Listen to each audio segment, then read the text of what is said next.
One storm buried a city overnight. Another killed 500,000 and toppled a nation. From Vietnam to the Philippines, Asia has faced some of the deadliest cyclones in recorded history. These aren't just storms. They change borders, collapse governments, and leave scars visible from space. This is the story of the 6 strongest storms ever to strike the Asia-Pacific. On October 8, 1881, one of the deadliest natural disasters in recorded history strikes the Gulf of Tonkin. A colossal tropical cyclone makes landfall in northern Vietnam, unleashing winds over 100 miles per hour and a storm surge nearly 3 meters high. Within hours, the bustling port city of Haiphong is erased from the map, its homes, markets, and shipyards swallowed by the sea. Estimates place the death toll at over 300,000 people, making it not just Asia's worst typhoon, but one of the most lethal weather events on Earth. Families are swept away mid-dinner. Entire villages vanish into brackish water. There are so few survivors, no one is sure what time the storm actually ends. The French colonial authorities, who govern Vietnam as part of their Indochina Empire, attempt to suppress the full scale of the catastrophe. Reports in the colonial press minimize the destruction, omitting the staggering death toll and emphasizing rebuilding efforts instead. But word spreads quickly through merchant ships and foreign correspondence. Haiphong has become a ghost port. Survivors flee inland, many bringing with them disease and injury. In the weeks that follow, a cholera epidemic sweeps across the Red River Delta, killing thousands more. The silence from the colonial government only deepens public resentment, and the memory of that silence lingers for decades. This single typhoon not only decimates a city, but reveals the brutal fragility of imperial power in the face of nature.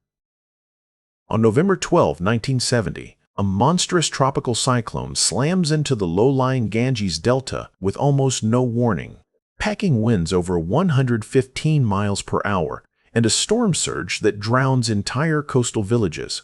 Bhola becomes the deadliest tropical cyclone in recorded history.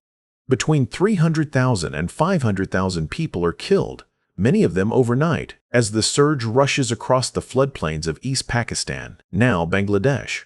Most victims never hear a warning. They die in their homes, mosques, and rice fields. Entire families vanish between one evening and the next morning. The storm exposes not only the region's extreme vulnerability, but the callous indifference of those in power. Pakistan's central government, led from West Pakistan, responds with staggering slowness and disorganization. Relief flights are delayed, aid distribution is chaotic, and political leaders show little urgency for a region they view as peripheral. The cyclone becomes more than a natural disaster. It becomes a catalyst for political revolt.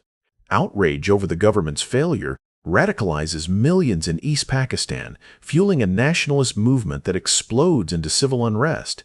Within months, calls for autonomy turn into demands for independence. In a bitter irony, nature accomplishes what decades of protest could not. It severs the unity of a nation.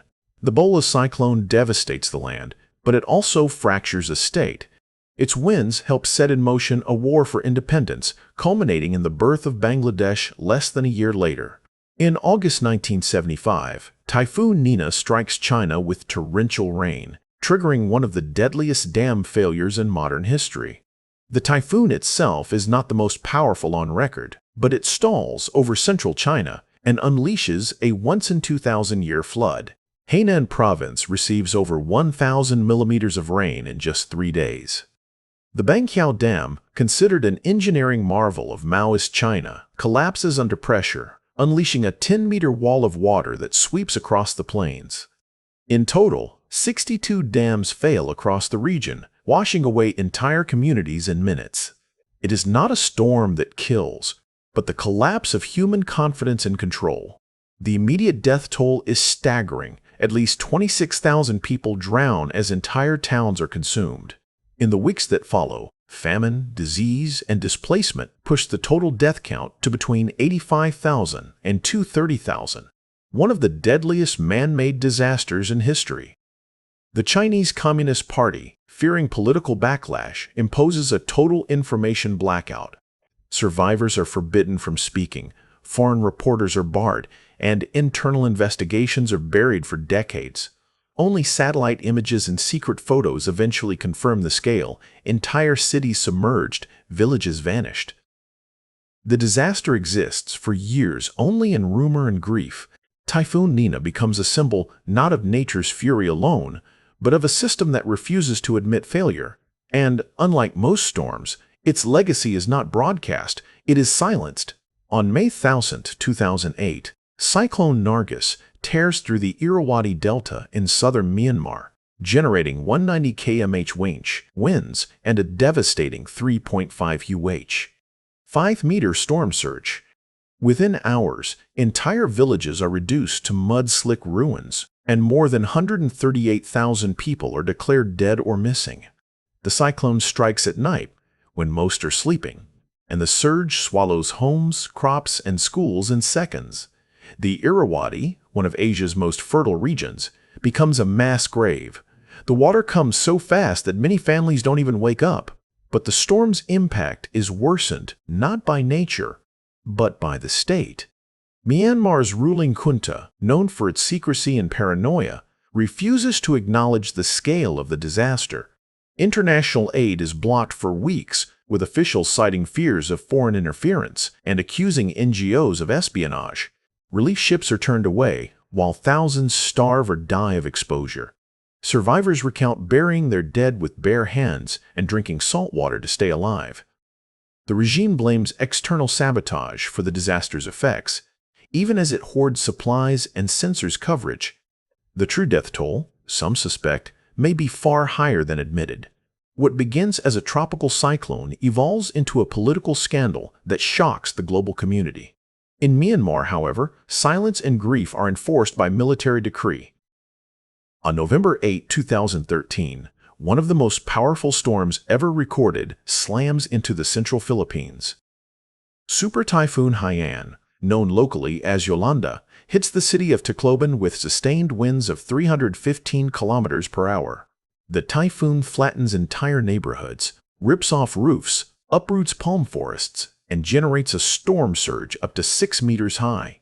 Within hours, the coastline disappears beneath churning salt water, and thousands are killed in their homes, churches, and evacuation shelters. In total, over 6,300 people are confirmed dead, with thousands more missing. It is not just the strength of the storm, but its suddenness that turned survival into chance. Haiyan becomes a global symbol of climate disaster, triggering an international aid response rarely seen for a single storm. Supplies flood into the country: tents, rice, water purifiers, medicine. But logistical chaos and government mismanagement slow distribution. Accusations of corruption begin to surface as officials are caught hoarding relief or diverting donations. In some towns, survivors wait for weeks without clean water or antibiotics. The Philippine government, overwhelmed and under scrutiny, launches investigations that never fully resolve the scandal. The tragedy lingers not only in mass graves, but in broken public trust.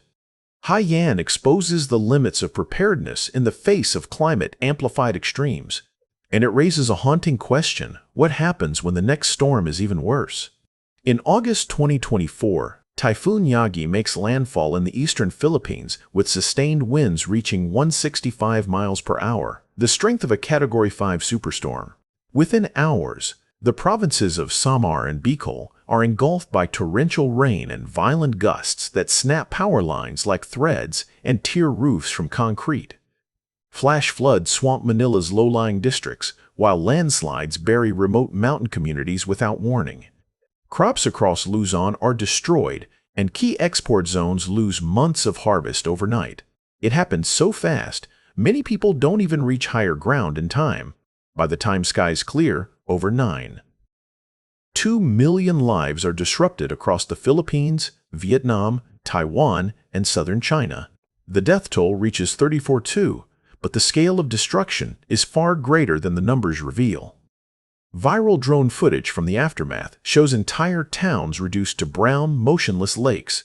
Only steeples and water tanks break the surface.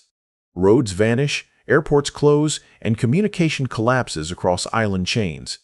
Emergency responders, already stretched thin from previous storms, struggle to reach isolated barangays trapped by mud and debris.